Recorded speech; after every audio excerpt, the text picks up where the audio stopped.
Ladies and gentlemen, I hope you're all doing well, and welcome to this community showdown. It's going to be the High Elves led by Colin and Larry, facing off against the Greenskins, who are going to be helmed by Alls and Wurzag, the Great Green Prophet, coming in on the Imperial Road. Now for the Elvish army, it's going to be Mass Silver and Guard, which are very good against the Greenskins. I mean, if you really look at the Greenskin roster, I can't think of a single infantry unit outside of Black Orcs that's going to be trading really well into Silver and Guard, or at least getting through them. Silver and Guard have 54 melee defense, high armor values, well, relatively high at 75. So, Orc Boys, Goblins, Savage Orc Biggins, any of these Orc Biggins, whatever, aren't really going to have the armor piercing and probably high enough melee attack to really punch through them. Granted, Wurzag with the Bonewood Staff as well as the Wa probably can get enough melee attack even on chaff units to connect, but yeah, Silver and Guard make a really nice anchor. Their killing power isn't amazing, but obviously with High Elves you're going to be using other tools like your magic, Dragon Princes, monsters, archers, whatever to really get through the chaff units. We do have some Dragon Princes here as well. So Dragon Princes are pretty good against the Greenskin hordes like this. They hit super hard and are pretty resilient. So if you're going after just Greenskin infantry and whatnot, they're going to have a good time, but you really want to watch out for Wurzag using effigy and snaring you in place and getting good counter charges with, Orc Boy Biggins, who are armored against the lack of armor piercing of Dragon Princes and also have anti-large and armor piercing. How about this guy? What do we got? Sun Dragon. It's a dragon. Causes terror. Greenskins don't like it. They're scared of those things. Now, for the big old army here of the Wa, it's going to be Goblins, Orc Boys into the sunset, some Savage Orcs in the distance, and some more Goblins in the back. So this is very much a Wurzag style build, and I really like that Wurzag's thematics lend themselves to the competitive playstyle of Wurzag, which is really fun. And his whole thing is using the Bonewood Staff to buff the entire Greenskin army, plus 12 melee attack every time he casts a spell. And basically you just spam Fist of Gork, which is actually really good in this matchup. Dragon Princes do have physical resist, so giving magic damage to whatever's fighting them is going to be incredibly pertinent. And Brain Buster is also good against High Elf archers, and it can do some okay damage against the spears. But Silver and Guard are pretty resilient against spells. They do have 30% spell resist, high armor, very tough to take down, but you can grind them down with crappy units. Just use the dreaded Zerging tactics. So we'll do a little bit of fast forwarding here while the armies get in position. We do see all circling about with his hobo goblins, or his regular goblins. I'm so used to casting Chaos Dwarf games, but even still, sitting over there getting a little bit of poke, and another dragon coming out. So we do see a moon dragon coming out for the High Elves here, as the Greenskin Wa is going to be descending on the Elven army. So the Blessed Goblins will be engaging Silver and Guard. I feel like Silver and Guard, yeah, they do have charge defense against all. I was going to say, they kind of look like a unit that should. That's kind of a cool shot, right? Look at the spear wall. As the Goblins move in and immediately start to get shanked by those spears, Big Dragon's going to be coming in with the flank attack. Should get a terror out very quickly. Meanwhile, on the high ground, the Greenskins haven't really pulled the trigger to engage yet. Looks like the Orc Boys and many of these units are sitting in reserve. And I suppose that's one of the better ways to deal with Silver and Guard. Attack them with crappy chaff units and then stack Squig herds on top of them. So the Squigs aren't really taking the mainstay of damage, but can still do the good armor-piercing anti-infantry here. So we do see the Orc Boys getting the Fist of Gork, so that's going to be giving melee attack, melee defense, and magic damage. Magic damage, of course, not going to make any sort of a difference against Silverins, but now the Squigs have arrived, and the Orc Boys getting a little bit of damage on the Silver and Guard, but have only lost 4 models, whereas the Orc Boys have lost almost 40 models. Very reminiscent of how they are in 40k as well. Just a million Orc Boys getting karate chops, but the Crumpin keeps coming. It doesn't stop.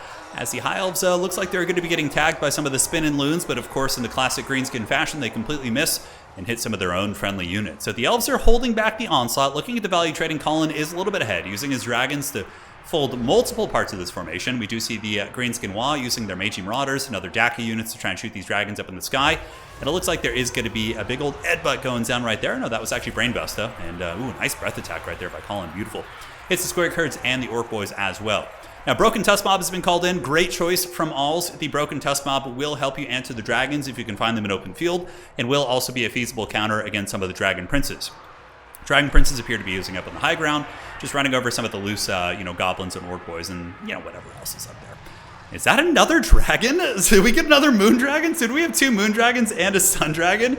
Oh, the dragon build, dude. I love it. Sign me up for this. Who doesn't like seeing a bunch of dragon on the battlefield, right? So Dragon Princes pull back. It looks like the Greenskins are doing a little bit of a stuffing strategy, trying to keep the High Elves on the back foot here. And even though the balance of power, not balance of power, but the value is pretty even, the High Elves do have a massive advantage with healing, with Larry, so you need to kind of take that into account. And it looks like the Dragon Princes will be able to clear off the Goblins and the Orc Boys, and will be avoiding the pigs. It looks like the Broken Tusk Mob and some more Orc Boys have been kind of sent into the fray, and really nice effigy is the dragon going to be getting back up into the sky. Sometimes they still go back up, even when you snare them down, which is really annoying. But the Broken Tusk Mob does get the engagement, and the dragon does literally the worst attack animation it possibly could, and gets itself even further surrounded. So that's going to be a really nice grab there by the Greenskins, as the Sun Dragon is going to be getting karate chops and pinned in place. Some of the Silver Guard definitely need to move up here, so the Silverens need to move into position and provide a little bit of support. And maybe the Dragon could get away, but it looks like they're just a little bit too staunch here, holding their position, trying to do what they can. So in the backfield, Dragons and Warlines of Krace coming in, pretty cool. Warlines of Krace, armor-piercing anti-infantry, not a terrible choice. Granted, I do think Silver Guard might be a little bit more of a, not Silver Guard, but the Silver Helms would be a little bit of a stronger choice. We'll have to see. Dragon does get broken, but not killed. So that's a pretty big win for the Elves, because they could bring this Dragon back. It's for sure going to rally, and then they could just gather it with their other Dragons and get a big heal, and everybody's happy. So where's the Broken Tusk Mob and the Orc Boar Boys going to go? Going to be getting a square rear charge on these Dragon Princes. The pigs squealing, getting in there. Those anti-large attacks are going to be fat and juicy into those princes, and many of those princes will be going down as they have 55 models, and you can see losing models pretty rapidly. Many of them are trapped in the epicenter of combat. It looks like they do partially get away. Some more spinning fanatics being thrown. A Dragon Prince is going to be trying to nimbly avoid those. As the Warlines of Krace chasing down some of the scraps on the side, the Orc Boarboy Big and Zoe able to bounce out and intercept those. So very, very good reaction from Alls. Getting those hogs on top of the large lions, certainly not going to be hurting. But the double dragons certainly have the gooning opportunity, right? With a little bit of support, the dragons plus the Dragon Princes probably will be able to get terror routes and overwhelm the Orc Boar Boys. And it looks like the Orc Boar Boys are going to be getting a nice buff in the Fist of Gork here, which will give them a really, really nice stat line, right? Suddenly they're at 58 and 50, which is better than even Dragon Princes. But two big terror-causing monsters, healing coming down from Larry, as well as the White Lines of Krace, who, the War Lines of Krace, who do have the good armor piercing, are going to be able to nibble them down. So I think this is actually a pretty big winning engagement for our Elven player. Looking on the middle, it looks like the Silver Guard, doing what they do, holding, being battered by Savage Orcs. 66 models here, 47 models here, heavily overwhelmed by the Greenskins.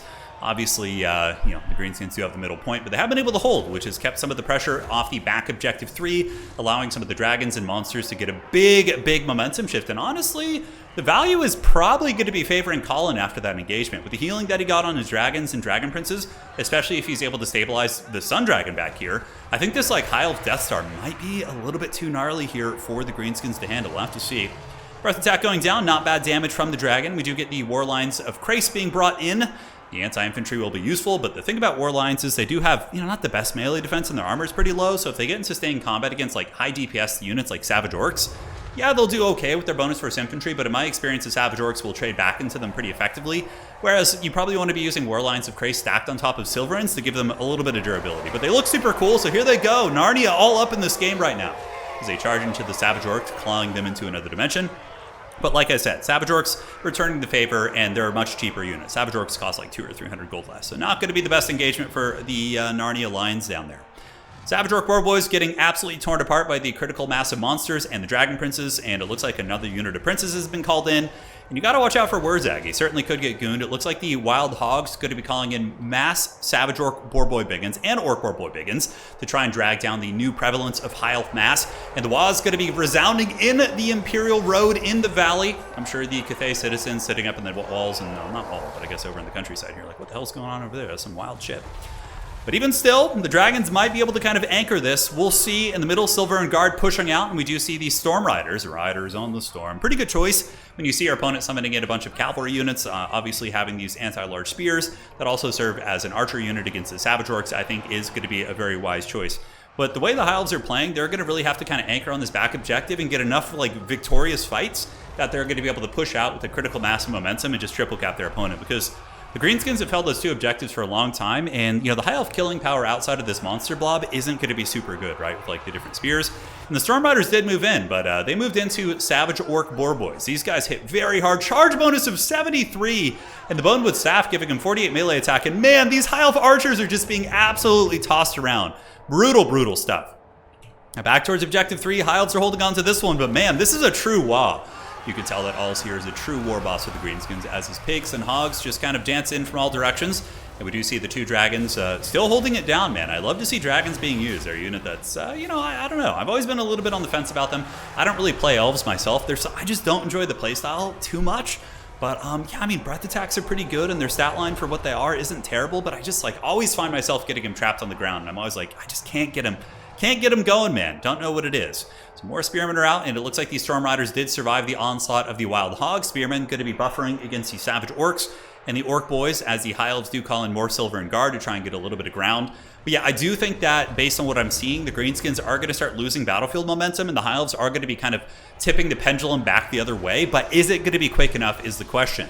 Here we see the Squig Herds getting chased on by the dragons. Squig Herds will be pretty awful against dragons. Yeah, they have armor piercing, have decent weapon strength, but their melee attack is incredibly low. They're really reliant on their bonus first infantry, which if you guys are a little bit newer to the game, that's typically how Creative Assembly balances units. Like if a halberd unit, halberds might have like lower melee attack, or I guess it's not always the case with halberds as much, but things like Orc Boarboy Biggins, right? They have anti-large. They're going to shine against bigger targets, but they're not going to be so good against infantry because their base melee attack is low, whereas it's compensated for by the bonus versus large, which augments their performance against large targets. So that's, kind of how they balance things that are anti-infantry, anti-large, and make them more of a specialist piece. More war lines of Krace getting in there, and those Squig Herds getting pushed back. The Elves would need to capture an objective pretty soon to be able to win on 2, and it certainly looks like they're going to. The Greenskin Wob really just sent waves and waves of units, but the Elven Healing was able to come in clutch, and here in the back we do see the last wave of Squig Herds being pushed back by some Dragon Princes. Squig Herds will be for sure mowed down, and it's going to be Night Goblins and more Night Goblins and more Night Goblins coming up. You always know you're in a little bit of danger if it's mostly Night Goblins coming to your rescue here, as the Spearmen do make it up to the middle point, and the 2 Moon Dragons, as well as more Spears and War Lines, head on over to the point. We see Unsummons going down, and the Greenskins really going to be on the back foot here. Yes, they're ahead by 900 value according to the value, but with, anytime there's a character like Larry on the battlefield who has Earthblood and Stars of Avalorn, those monstrous units are going to be getting fat heals. And honestly, I do think that's one of the strongest playstyles for High Elves in general, is like using Larry with healing. You could probably get away with using Tyrion in this matchup, but a life caster Tyrion with Sunfang, and he could hunt down Wurzag and be kind of threatening, but I just think that Larry overall is a really strong pick. Fanatics do loose their loons on the Spearmen, but immediately these Goblins probably going to be routed off by the Dragons pretty quickly, and the War Lions of Krace will also wreck them pretty badly. And the Elves do get the middle objective. I believe if my potato math is accurate, the Elves will just barely win on 2 points right now. But just barely, it's super close. They can't really afford to lose the point. As we see another Fist of Gork going down, Silver and Guard going to be meeting them head on. And this is pretty much the last hoorah of the Greenskins. If they're able to get in here and wrestle this objective back and then maybe fall back for a Helm's Deep on their back point, maybe, but that's going to be incredibly tough. We have Storm Riders coming in, the remnants of Dragon Princes, very durable. Silver and Guard are on their way up, and the High Elf Dragons are, they're enduring. These are Savage Orc Warboy Biggins. No, not Biggins, Savage Orc Warboy. So these are just the anti-infantry variant, which, of course, can do pretty well against the armored High Elf infantry, but yeah, not going to do super well against the monsters due to the fact that they lack the anti-large bonus, and I just think the Elves are just going to get mass terror routes here over and over as more Savage Orc Warboys are being called in. Certainly some desperation. Good play by also keeping, your boy Wurzag alive. It's not easy. Against High Elf monster squads, man, they can do some work. But man, all of you High Elf fans out here, this might be some serious catharsis for you. Getting to see Dragons doing well, your infantry doing well, your Cav doing well, a lot of stuff here. Truly shining, but the dreaded triple dragon build. I have to say I wasn't expecting this. And, oftentimes I would say in the days of land battles, would you see a lot of Arrow Boys? That's the thing, the Greenskin build didn't really have, Arrow Boys. A lot of DAC, it was very melee focused and didn't seem to have any answer for the Dragons outside of their anti-large cavalry, which it can be tough to get those Dragons in an isolated situation, away from support. He did do it with one Sun Dragon. You could see the result was pretty good, but the other ones were very careful to stay near their spears and other supporting pieces, and I think that was a pretty good play. Wurzag going for the wild cap in the back. Looks like he's going to be trying to ninja that bad boy, but the Silver and Guard should be able to get up there and make sure that doesn't go down. And objective number 2, ladies and gentlemen, going to be firmly anchored by the Elves. I honestly don't see any chance for the Greenskins to come back. The High Elves just have such a critical mass of value on the battlefield. You can see the Valiant Spears holding against the Tides of the Wa. The Dragon coming in to get the big terror route and push them back. Granted, it looks like their frenzy was still active, so no terror route right there. And in the backfield, Wurzag is forced off the objective, and we just basically see the Greenskins bouncing off the High Elf army. Very close, but if my calculations are accurate, the Elves are going to be winning on 2 points, and you can just see mass routes going down. I wouldn't be surprised to see a tap out here in just a second as more Savage Orc Boarboys come in. Wurzag going to be routed, and that is going to be a GG well played for the Elven champion Colin. That was a great match, really fun stuff. It was really neat seeing a bunch of cheaper dragons being used. You often see star dragons, but just spamming the cheap dragons. He had really good breath attacks as well. So using those sweet breath attacks, he was able to kind of just get incremental value, and it seemed like he was really on top of it. So very well played. I love seeing, as much grief as I give the High Elves for not caring for their thematics or faction or lore or whatever, I really do like seeing underdog faction shine, and that was cool to see. And yeah, it was a classic Greenskin build, but it did lack the DACA to shoot at the big monsters. You could see everything in this build was brute force. I think if there's a couple archers, maybe in reserve, like a couple arrow boys and rusty arrows, it gives you something to maybe snipe the dragons out. And then if the dragons have to dive the archers, you can then surround them with your pigs. But, you know, it was an off-meta build from the High Elves, I would say. Silvern are pretty meta, but the triple dragons are not. So yeah, caught his opponent off guard. It was a great game. Awesome stuff by both players. And that'll be it for tonight. Take care of yourselves. Thank you to Colin and Alls for sending in the replay, and we will see you guys on the other side. GG.